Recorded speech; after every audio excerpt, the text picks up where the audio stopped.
So here I am again, back in the workshop. I can't really complain, although looking at the screen now, it's kind of like a half painted workshop. I really need to sort that bit out there. That is embarrassing.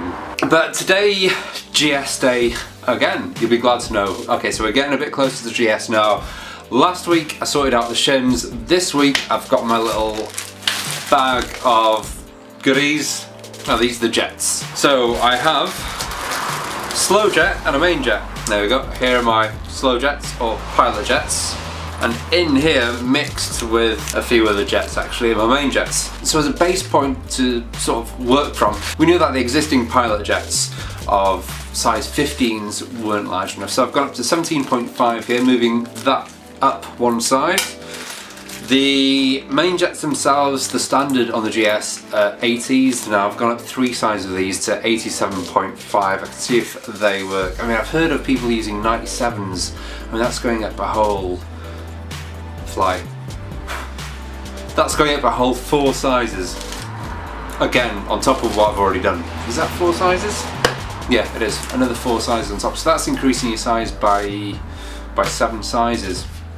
I don't think it needs that much, especially for what I'm doing anyway. It's a 4 to 2 exhaust system, so I'm not doing a 4 into 1. 4 into 1 obviously requires you to go that extra jet up again, but anyway, we can play around with these, see how it works, give the carburetors a really good clean, check my float levels, check everything. Blow compressed air, use carb cleaner, all sorts with the carbs, just make sure they are squeaky clean. And another bit of good news today, the CX500 isn't here. It's not in the workshop.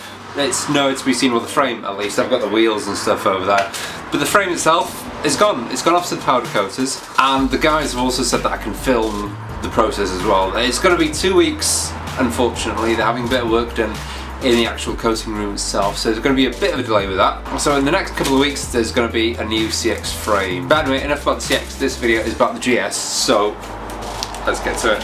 So here we are, I've got the carbs out now. I'm obviously not going to show the process of me taking them out again. You've seen me putting them in, taking them out so many times, so I'm just going to jump straight into it today. I've taken the float bowl off, which is here off number 4, and I'm just going to, let's see if I can prop that up now. Right, so here we have basic anatomy of a carburetor. We have obviously the floats down here. We need to measure the height of those, or measure the resting level of them. Where's my bag of jets? Here we are. So in a nutshell, this is your needle in here, so that as you open and close your throttle, that goes up and down there. This is your main jet. Well, your main jet is at the very end of this, so I've unscrewed this already, so it's obviously a lot easier to take off.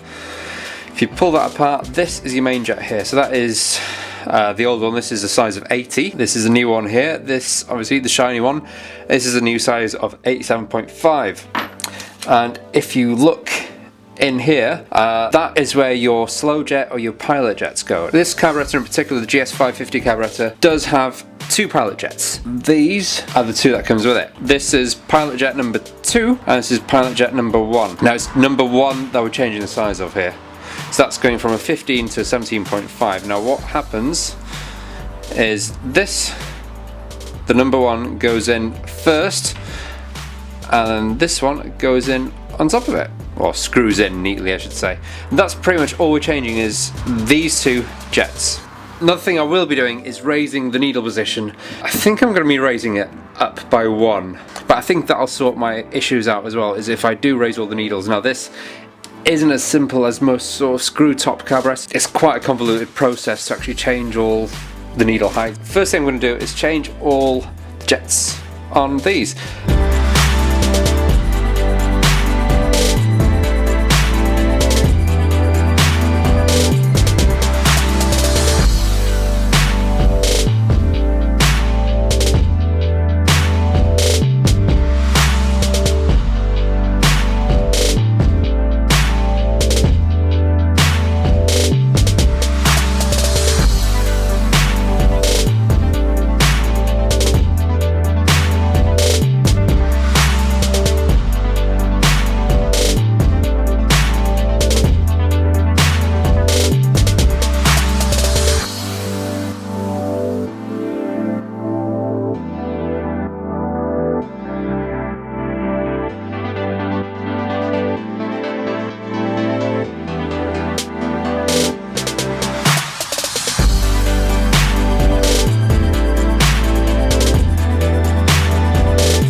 So with all the jets replaced now, what I'm going to do now is just check the float levels on these, and they should measure 26 mils. And you're supposed to do this without the gaskets in place, but as the gaskets are firmly in place, I'm not going to go to the extent of actually replacing them. I've measured the depth of the gaskets, that's 1.5, so I can withdraw 1.5 from 26, so that is 24.5. So these now need to be at a depth of 24.5.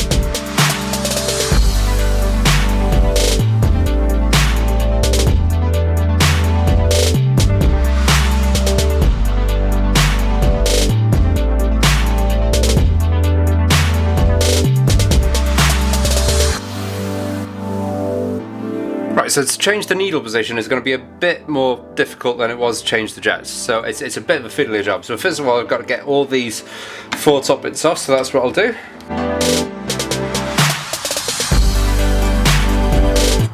Next thing to do is take this little clip off. So this is the clip that holds the bar that goes through all this. Put that there. Here's the clip. Now we need to undo all these little bolts here.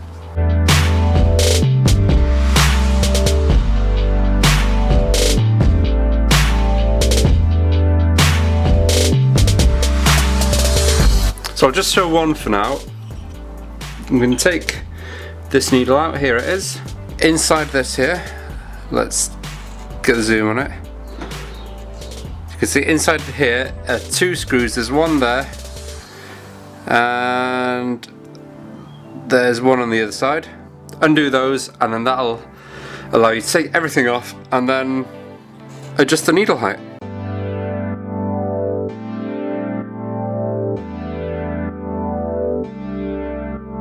So here we have the needle, and you can see here, in fact, let me put this up to the camera. You can see that at the moment it's smack bang in the middle. Now I think I'm going to have to double check my notes again, but I think I need to raise the needle height by 1. But let me go and double check that now, and then we'll do that.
So that's it now. That's pretty much the carburetor sorted. So we have new jets, new main jets, 87.5s and 17.5 pilot jets, and we've also increased we've moved the needle up, I should say, by 1 place on all of these now. That was the biggest job out of everything, and this does weigh an absolute ton, I've got to say.